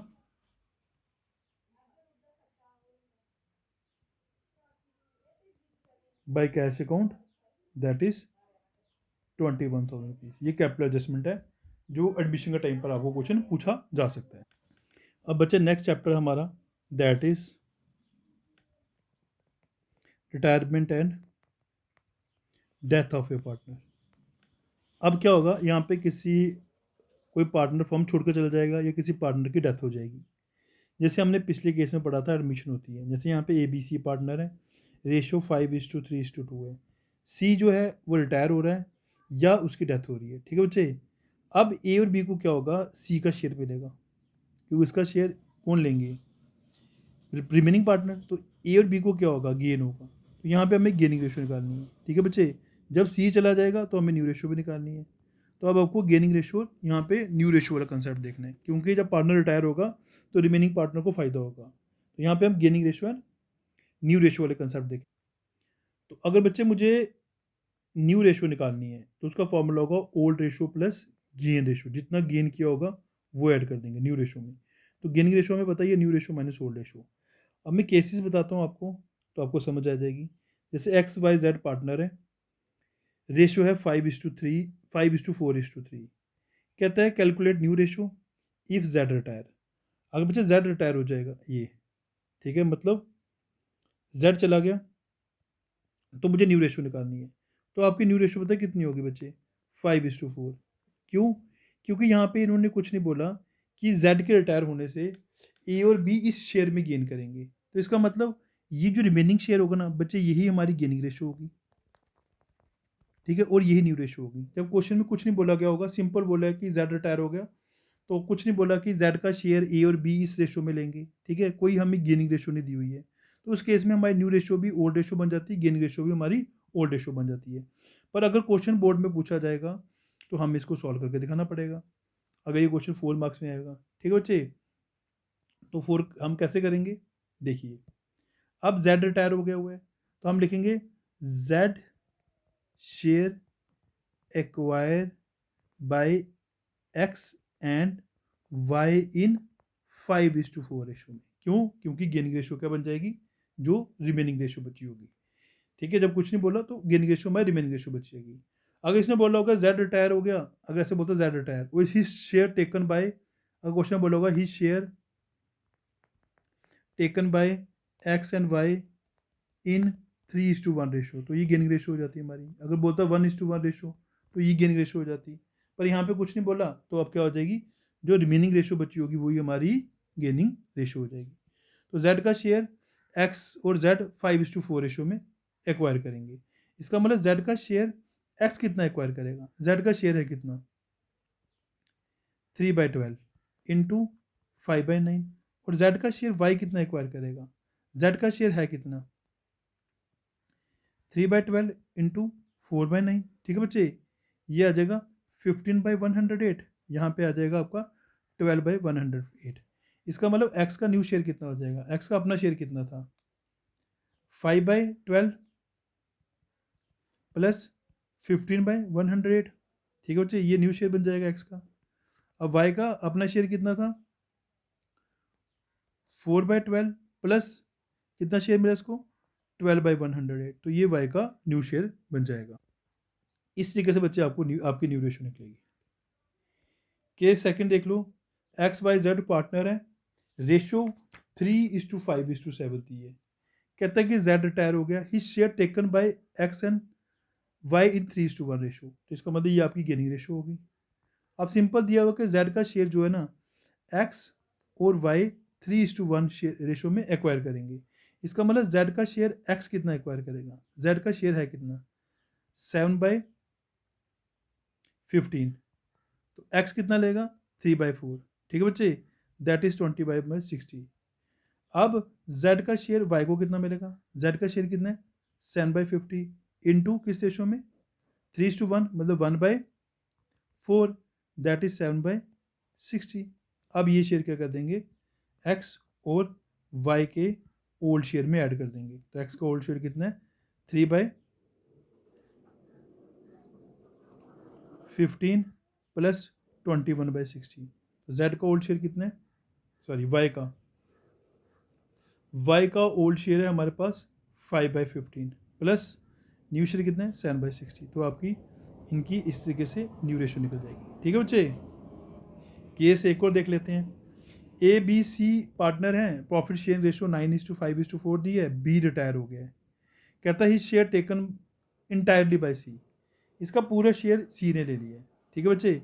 इसका मतलब ए बी सी पार्टनर थे, रेशो थी 5:9:5:4, बी चला गया हुआ है, बी का पूरा शेयर सी ने ले लिया है। तो इसका मतलब सी का अपना शेयर कितना था, सी का अपना शेयर था 4/18, तो बी का शेयर कितना था 5/18। तो बी का शेयर टोटल किसने ले लिया, ए ने, तो ए का न्यू शेयर क्या बन गया 9/18। तो ए के पास जो पुराना रहा था वही रहेगा, दैट इज 9/18। तो न्यू रेशो क्या आ गई 9:9, दैट इज 1:1। 9 बच्चे ट्रीटमेंट ऑफ गुडविल, गुडविल का ट्रीटमेंट देखिए। पहला case, right of the goodwill if appear in the balance sheet on retirement. अगर आपको रिटायरमेंट के टाइम पर बैलेंस शीट में गुडविल दी है तो आपने राइट ऑफ कर देनी है। एंट्री आएगी all partners capital account D R to goodwill account old ratio में, including retiring partner. Retiring partner भी यहाँ पे इंक्लूड हो जाएगा। ठीक है बच्चे, तो आपने गुडविल राइट ऑफ करनी है अगर आपकी बुक्स में शो कर रही होगी गुडविल। सेकंड, हमें क्या करना पड़ता है, जो पार्टनर जा रहा है उसका शेयर निकालना पड़ता है। फिर कौन होते हैं जो रिमेनिंग पार्टनर हैं, वो उसको पे करेंगे किसको, जो पार्टनर रिटायर हो रहा है, किस रेशो में, गेनिंग रेशो में। ठीक है बच्चे, तो एंट्री क्या आएगी, continuing partner capital account D R to retiring partner capital account. जैसे मैं आपको एक एग्जांपल के थ्रू इसको समझाता हूँ। देखिए बच्चे, जैसे एक्स वाई जेड पार्टनर है, रेशो 2:1 दी है, वाई रिटायर हो गया हुआ है, कहता है गुडविल दी है फर्म की 50,000, अब जर्नल एंट्री पास करो। सबसे पहले रिटायर कौन हुआ है, वाई, मैं वाई का शेयर निकालूंगा गुडविल का, Y share of goodwill, Y का 50,000 इंटू वाई का शेयर कितने, वाई रिटायर हो गया ना, 1/5, दैट इज 10,000 रुपीज़। अब 10,000 रुपीज़ कौन पे करेंगे, एक्स और जेड। किस रेशो में बच्चे, अगर कुछ नहीं बोला तो जो रिमेनिंग रेशो होती है वही गेनिंग रेशो बन जाती है, दैट इज़ 1:1 रेशो में। ठीक है बच्चे, तो एंट्री क्या आएगी हमारी, X capital account D R, Z capital account D R to Y capital account. 10,000 rupees ये पे करेंगे दोनों equally, that is 5,000 rupees, 5,000 rupees. ठीक है बच्चे। अब बच्चे ये तो सिंपल केस हो गया। कभी कभी क्या होता है, जो कंटिन्यूइंग पार्टनर होते हैं उनको कम शेयर मिलता है, किसी एक पार्टनर को कम शेयर मिल जाता है, मतलब गेन की जगह ना कोई पार्टनर सेक्रीफाइस कर जाता है। तो उस केस में क्या करते हैं, continuing partner capital account D R, ठीक है, to retiring partner capital account to continuing partner capital account. जो पार्टनर सेक्रीफाइस कर रहा है उसको भी शेयर मिलेगा, जो बचा हुआ पार्टनर वो पे करेगा। जैसे एग्जाम्पल के तौर पर बताता हूँ आपको, ये देखिए एक्स वाई जेड पार्टनर है, रेशो 3:2:1। जेड रिटायर हो गया है, न्यू प्रॉफिट शेयर रेशो मुझे दी है 1:2। कहता हूँ Z retirement the goodwill of the firm, firm की गुडविल दी है दैट इज 30,000 रुपीज़। अब जर्नल एंट्री पास करो। तो देखो बच्चे, अब मेरे को सबसे पहले गेनिंग रेशो निकालनी है। ठीक है, गेनिंग रेशो किसकी निकालनी है, एक्स और वाई की। ठीक है, तो सबसे पहले देखता हूँ कि मेरे पास न्यू रेशो कितनी है। न्यू रेशो है 1/3 और 2/3, माइनस ओल्ड रेशो कितनी दी है, ओल्ड रेशो दी है 3/6 एक्स की, और वाई की दी है 2/6। एलसीएम आ गया 6, यहाँ पे आया हमारे पास 2 - 3, ये आ गया -1/6। और क्योंकि हम न्यू माइनस ओल्ड कर रहे हैं, ठीक है बच्चे, तो न्यू में इसको 2 मिल रहे हैं, ओल्ड में 3 मिल रहे थे, ये सेक्रीफाइस कर रहा है। अब वाई क्या कर रहा है, चेक कर लेते हैं। 6 आया, ये आया 4 - 2, तो ये आया 2/6, ये गेन कर रहा है। ठीक है बच्चे, अब सबसे पहले क्या करना पड़ेगा, जो पार्टनर रिटायर हुआ है उसका शेयर निकालना पड़ेगा। टोटल गुडविल कितने दिया, 30,000। रिटायर कौन हुआ है, जेड, जेड का शेयर कितना था, 1/6। तो पहले मैं जेड शेयर निकालूंगा, Z share of goodwill 30,000 into 1/6, that is 5,000 rupees. ठीक है बच्चे, अब गेन कौन कर रहा है, वाई, वाई कंपनसेट करेगा एक्स को।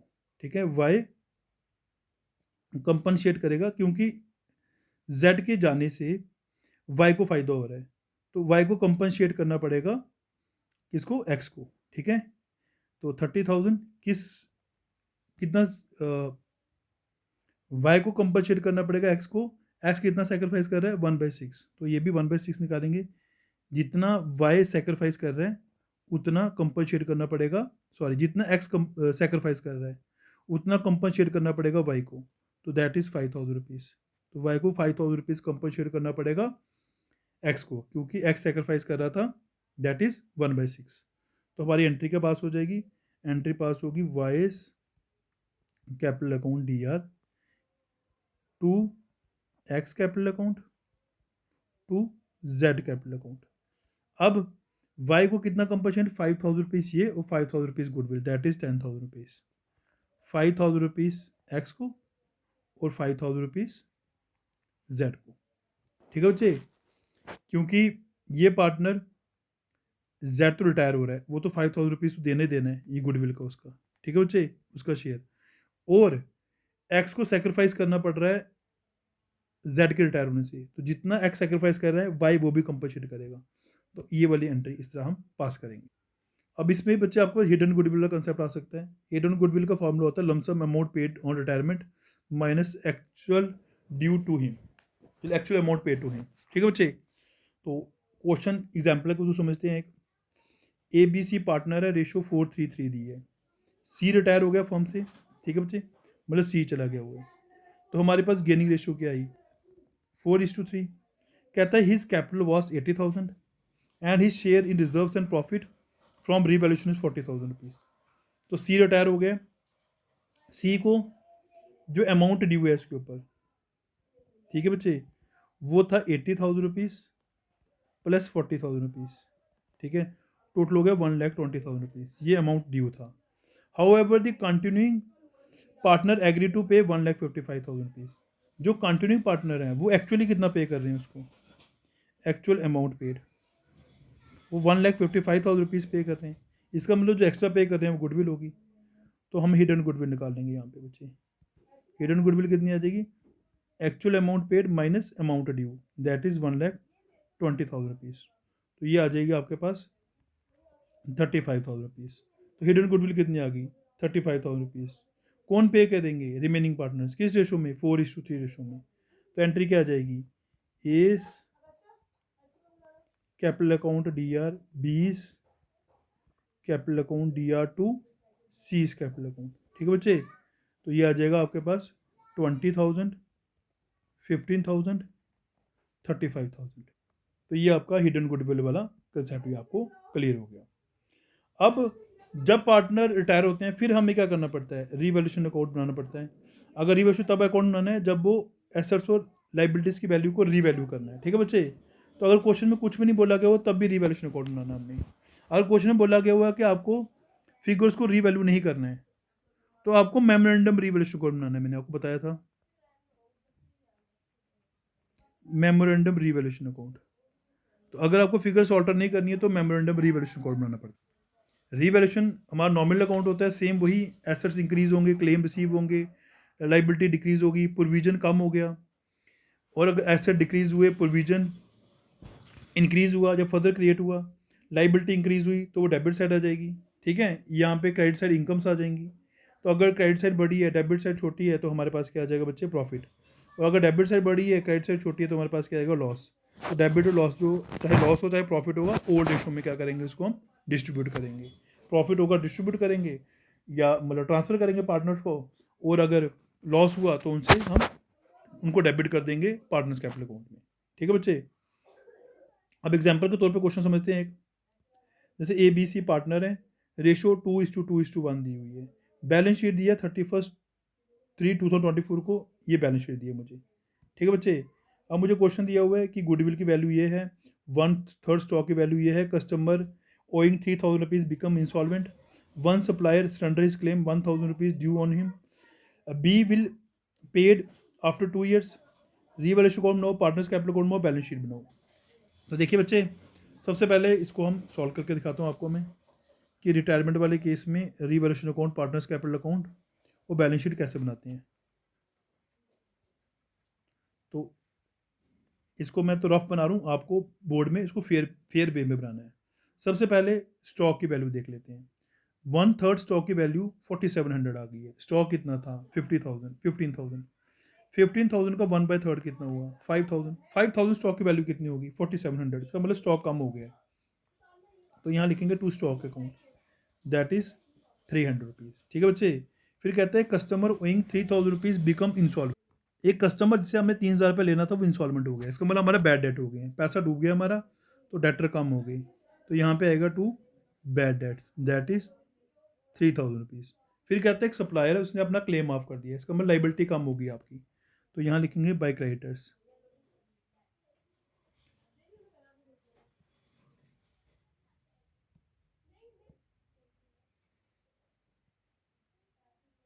ठीक है बच्चे, दैट इज 1,000 रुपीज़।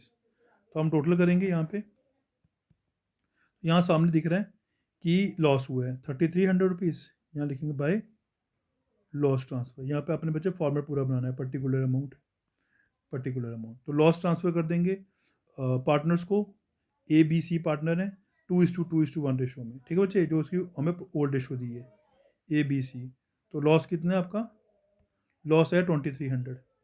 तो ए बी सी हम ट्रांसफर कर देंगे 920 460 rupees. Now you have to prepare partner capital account. ठीक है बच्चे, 3 पार्टनर हैं, तीनों का ही बॉक्स बनाना पड़ेगा। यहाँ लिखूंगा particular A B C, particular A B C. अब यहाँ लिखेंगे बाय बैलेंस ब्रॉट डाउन। तो सबसे पहले कैपिटल उतारेंगे। कैपिटल कितनी दी है बच्चे, कैपिटल दी है 30,000, 25,000, 20,000।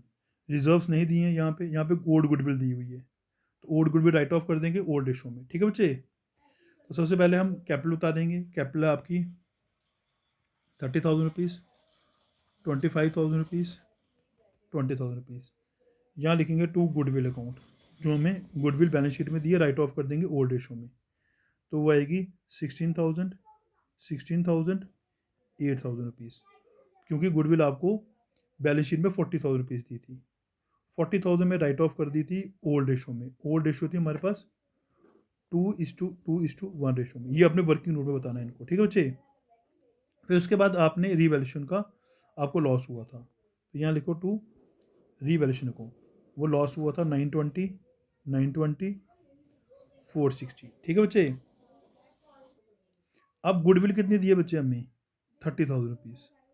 हमें गुडविल दिया 30,000 रुपीज़। रिटायर कौन हो रहे हैं, रिटायर कौन हो रहे हैं, रिटायर बी हो रहे हैं। बी का शेयर निकालना पड़ेगा। बी का शेयर आ गया 2/5, 2/5, दैट इज 12,000 रुपीज़। अब ये कौन पे करेंगे, ए और सी, किस रेशो में, 2:1 रेशो में। तो एंट्री क्या करेंगे हम pass, A's capital account D R, C's capital account D R to, B's capital account. यहाँ आएगा 12,000, 8,000 ए पे करेगा, 4,000 बी पे करेगा, सी पे करेगा। तो यहाँ पे हम लिखेंगे किसको मिलेगा, बी को मिलेगा। तो यहाँ पे लिखो by A's capital account, by C's capital account. A pay कर रहा है 8,000, बी कर रहे हैं 4,000, तो इनके अकाउंट से माइनस हो जाएगा यहाँ पे। तो यहाँ लिखेंगे बाय बीस कैपिटल अकाउंट। 8,000 रुपीज़ ए से अकाउंट से माइनस हुआ, और 4,000 रुपीज़ सी के अकाउंट में से कम हो जाएगा, क्योंकि ये गुडविल का हिस्सा उसको पे कर रहे हैं। ठीक है बच्चे, तो यहाँ पे हम क्या करेंगे, इनका अमाउंट निकाल देंगे। यहाँ पे कितना कितना अमाउंट आता है, या नीचे नोट लगा लेते हैं।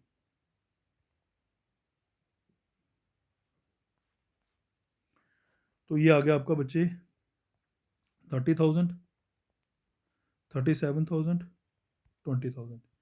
ये आ गया आपका 30,000, 37,000, 20,000। तो जो बी है उसके लोन अकाउंट में ट्रांसफ़र करेंगे।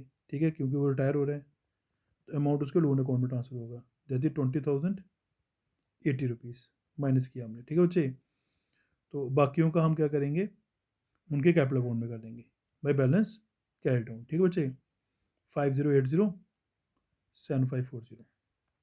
ये तो केस आ गया बच्चे जब इन्होंने हमें बोला होगा कि फिगर्स को ऑल्टर नहीं करना है, सॉरी, जब फिगर्स ऑल्टर करनी है, रीवैल्यू करना है, या क्वेश्चन में कुछ नहीं बोला होगा।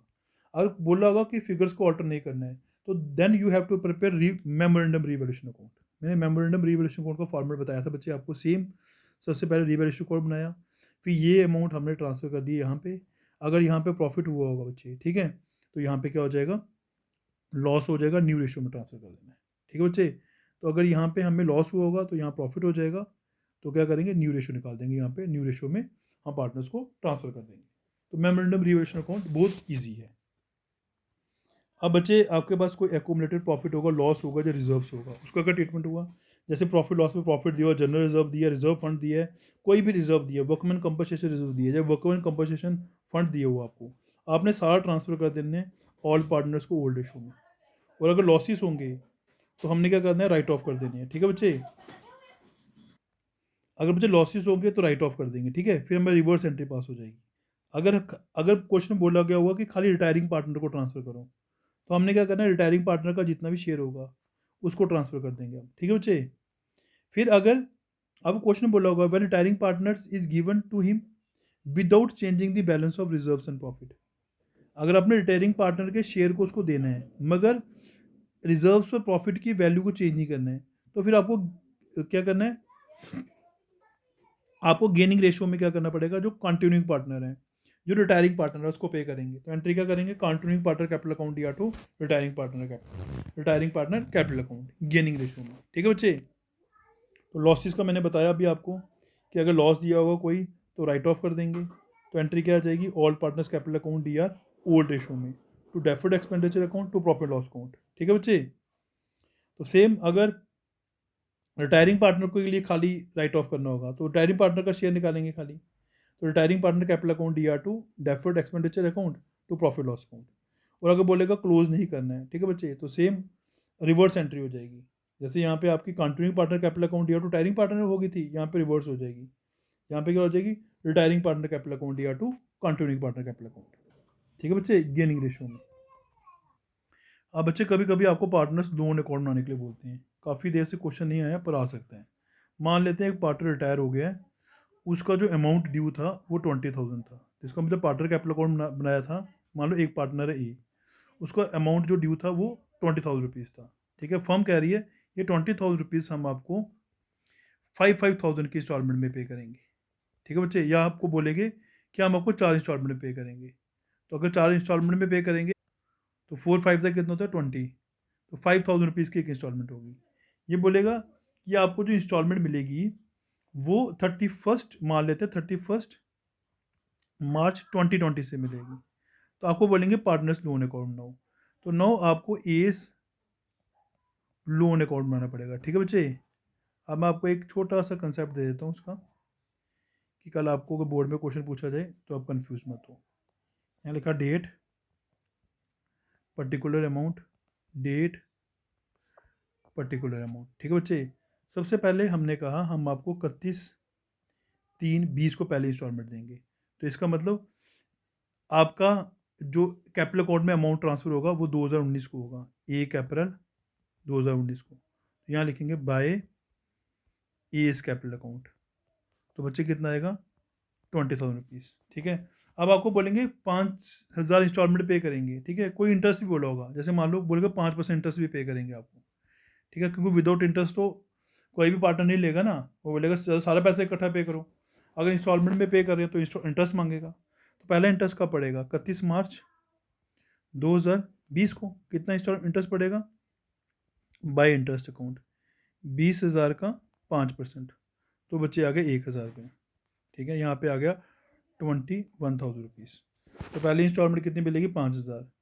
तो लिखेंगे टू बैंक अकाउंट 5,000 प्लस 1,000 रुपये इंटरेस्ट का, ये हो गया 6,000।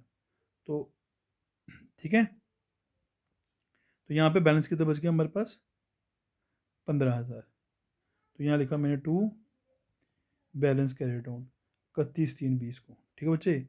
फिर 1/4/20 को फिर बैलेंस उतारा, टू बैलेंस बरा डाउन, कितना आया 15,000। तो अब सेकेंड इंस्टॉलमेंट जो होगी वो मिलेगी इसको 31/3/21 को। ठीक है बच्चे, 31/3/21 को। यहाँ पे टू नहीं आएगा, बाय आएगा, सॉरी, बाय। आप यहाँ पे इंटरेस्ट अकाउंट कर दो। ठीक है, तो इंटरेस्ट कितना मिलेगा इसको, अब 15,000 का अब 15,000 पे मिलेगा। ठीक है, ये बैलेंस है ना, 5%, वो आ जाएगा बच्चे 750 रुपीज़। तो यहाँ पे आ जाएगा 15,750। फिर आपकी अगली इंस्टॉलमेंट 31/3/21 को टू बैंक अकाउंट 5,000 रुपये इंस्टॉलमेंट प्लस 750 रुपया इंटरेस्ट, वो आएगा 5,750। ठीक है बच्चे, यहाँ आएगा टू बैलेंस कैरी डाउन, तो माइनस कर देंगे, आपका बैलेंस आ जाएगा 10,000। फिर हमारा फिर बैलेंस उतारेंगे यहाँ पे 1/4/21 को बाय बैलेंस ब्रॉट डाउन, कितना आया 10,000 रुपीज़। ठीक है बच्चे। अब आपका 31/3/22 को इंटरेस्ट पड़ेगा बाय इंटरेस्ट अकाउंट, कितना आएगा 10,000 का 5%, वो आएगा 500 रुपीज़। ठीक है, तो टोटल आ जाएगा आपका 10,500। फिर 31/3/22 को टू बैंक अकाउंट, फिर आपका क्या होगी, अगली किस्त जो होगी वो मिलेगी 5,000 प्लस 5%, सॉरी 500 रुपीज़, 5500 रुपीज़। तो अब आपका 5000 रुपया जो होगा अगला बैलेंस बच जाएगा। तो यहाँ लिखेंगे to balance carry down, date लेंगे 31/3/22 की। ठीक है बच्चे, तो यहाँ पे आ जाएगा आपके पास 10,500 रुपीज़। अब आपको लास्ट इंस्टॉलमेंट पे करनी है, तो हम पढ़ेंगे बाय बैलेंस कैरी डाउन। ये आ जाएगा आपके पास 1/4/22। ठीक है बच्चे, तो बैलेंस आ जाएगा आपके पास 5000 रुपया बाय इंटरेस्ट अकाउंट 31/3/22 को। तो 5000 का 5%, तो ये आ जाएगा आपका 250 रुपया, 250 रुपीज़।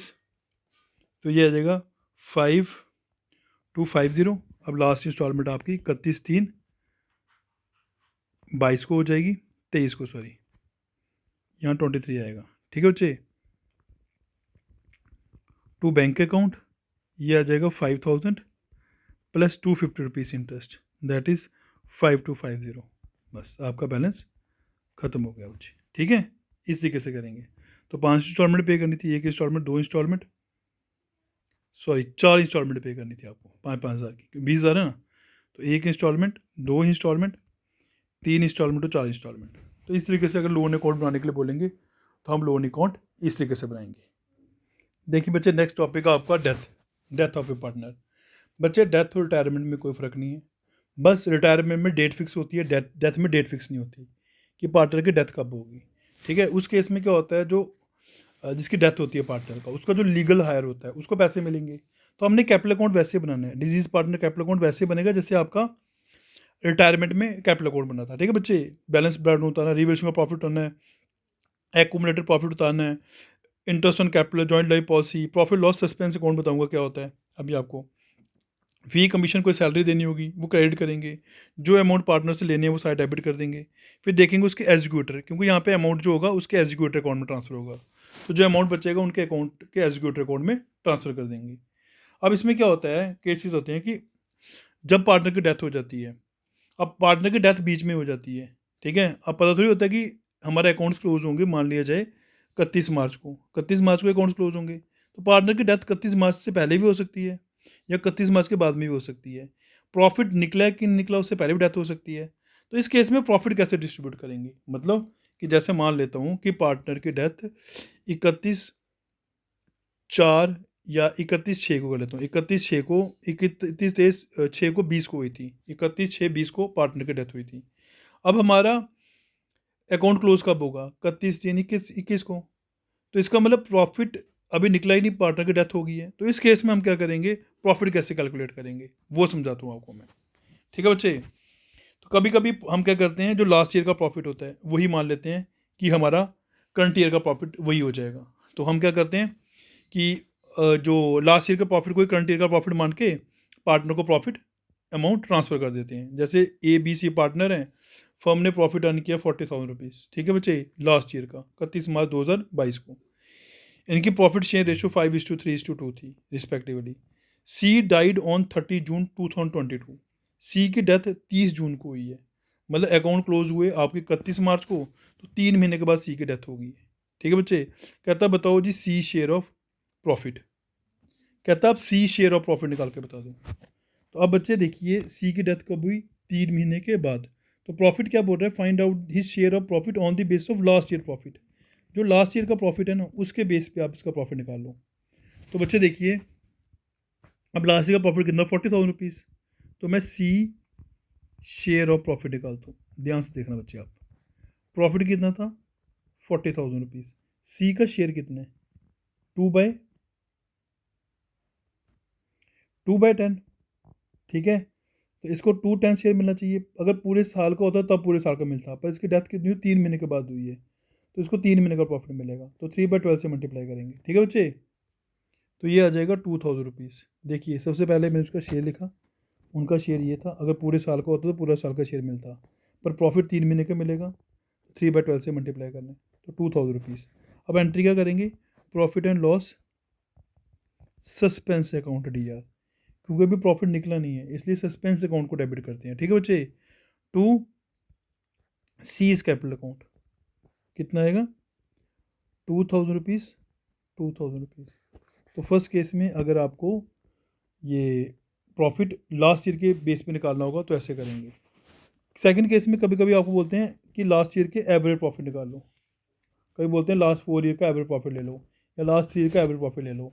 मान लो कि 2022 में, 2023 में और 2024 में फर्म को प्रॉफिट हुआ 18,000, 16,000, 17,000। ठीक है, पार्टनर की डेथ जो है वो सेम मान लेते हैं कि 30 जून को हुई है। ठीक है बच्चे, जैसे ये क्वेश्चन है सेम, 30 जून को 22 को डेथ हुई है 22 को, तो यहाँ पे हम 30 जून 22 नहीं करते, 24 कर लेते हैं यहाँ पे, क्योंकि आपको लास्ट ईयर 24 दिया हुआ है, तो 24 को ले लेते हैं। 30 जून 24 को डेथ हो गई पार्टनर की, तो कहते हैं कि जो प्रॉफिट है वो average profit of last year के बेस पे जो पार्टनर की डेथ हुई है उसको पे करो। ठीक है, सी को अपने लास्ट ईयर के एवरेज निकाल के प्रॉफिट के बेस पे आपने ट्रांसफ़र करना है। तो सेम मेरे को देखना है कि रेशो क्या थी, 5:3:2, 5:3:2 थी। ठीक है बच्चे, तो पहले मैं एवरेज प्रॉफिट निकालता हूँ। एवरेज प्रॉफिट आ जाएगा मेरे पास इन तीनों को प्लस करके, that is 51,000 divided by 3, that is 17,000 आएगा। अब जो पार्टनर की डेथ हुई है उसका शेयर निकालेंगे, सी शेयर ऑफ प्रॉफिट, वो आ जाएगा 17,000 इंटू इसका शेयर कितना था 2/10 इंटू डेथ कब हुई 3 महीने के बाद 3/12, तो जो भी आएगा वो उसके सस्पेंस अकाउंट में डेबिट कर देंगे। ये आ जाएगा बच्चे 850। तो हम एंट्री क्या करेंगे, profit and loss suspense account debit to C's capital account, that is 850, 850। तो अगर हमें आपने याद रखना है कि एवरेज बोला होगा तो हम एवरेज निकाल देंगे, सेम वैसे केस निकालेंगे, जितना उसका शेयर होगा जितनी देर के डेथ हुई होगी 12 डिवाइड बाई 12 कर देंगे। कभी कभी हमें कहते हैं, कभी आपको बोलेंगे सेल्स बेसिस पे इसका प्रॉफिट जो होगा वो निकाला जाएगा। ठीक है, ऑन सेल बेसिस पे। ठीक है, तो कहता है जितनी आपकी सेल है उस बेसिस में निकाल जाएगा। तो उसका फॉर्मूला आपको याद रखना है। हमने जैसे जब उसकी डेथ हुई होती है जितनी देर के बाद, जैसे एक एग्जांपल लेते हैं, XYZ पार्टनर है, रेशो 2:2:1 है, Z रिटायर हो गया हुआ है। ठीक है, सॉरी Z की डेथ हो गई है, डेथ हो गई है 30 जून 2019 को। सेल्स दी है हमें लास्ट ईयर की, that is 2 lakh rupees. Profit दिया है सेम ईयर का 30,000 रुपीज़। जब उसकी डेथ हुई थी 3 महीने की, ठीक है, अप्रैल टू जून, तब हमें जो सेल्स दी है वो 40,000 रुपीज़ दी है। तो calculate the Z share of profit, आपको बोलेगा on sales basis. Sales basis पे आप इसका प्रॉफिट निकालो। तो अब इसकी डेथ कितनी हुई है, 3 महीने के बाद डेथ हो गई है। तो मैं लिखूंगा यहाँ पे प्रोपोर्शनेट वेट,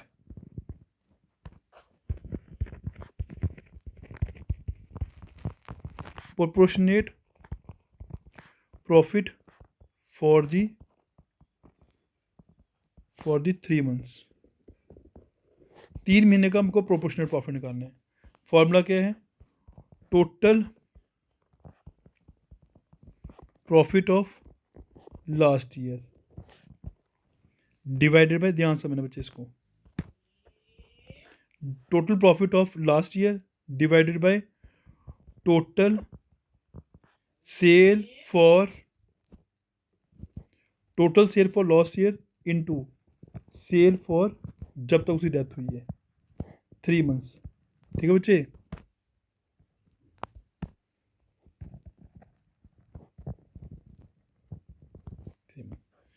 तो हम क्या करेंगे, प्रॉफिट कितना दिया था लास्ट ईयर का 30,000 रुपीज़, टोटल सेल कितनी दी थी बच्चे 2 लाख रुपीज़ इंटू 40,000 से मल्टीप्लाई करेंगे, दैट इज़ 6,000 रुपीज़।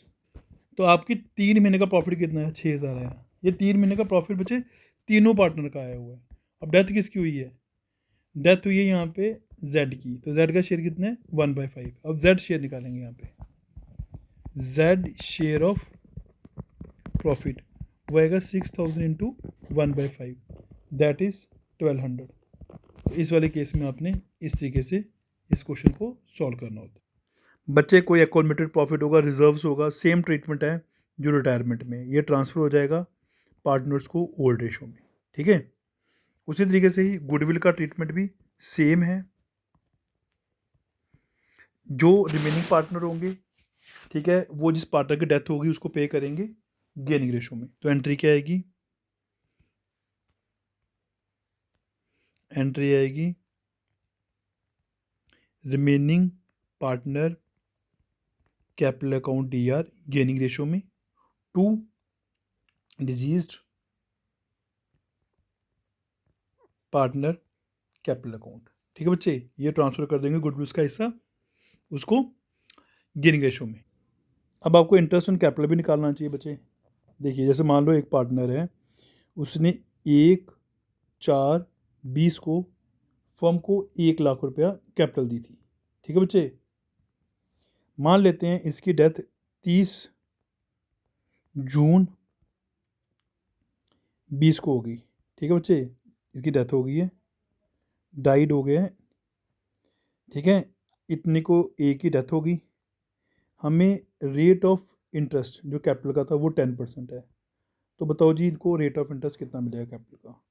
तो मतलब इंटरेस्ट ऑन कैपिटल कितना मिलेगा? तो कैपिटल कितनी थी? 1 लाख। इंटरेस्ट कितना? 10/100 इंटू डेथ कब हुई है? 3 महीने के बाद, 3/12। जितना अमाउंट आएगा उतना हम इसके इंटरेस्ट ऑन कैपिटल में ट्रांसफ़र करेंगे, ठीक है बच्चे। कई बच्चे यहाँ पे गलती कर देते हैं, वो शेयर से मल्टीप्लाई कर देते हैं। शेयर से मल्टीप्लाई नहीं करना होता क्योंकि ये तो उसकी ऑलरेडी कैपिटल दी हुई है, ठीक है। ये शेयर निकाल के दिया आपको, ठीक है।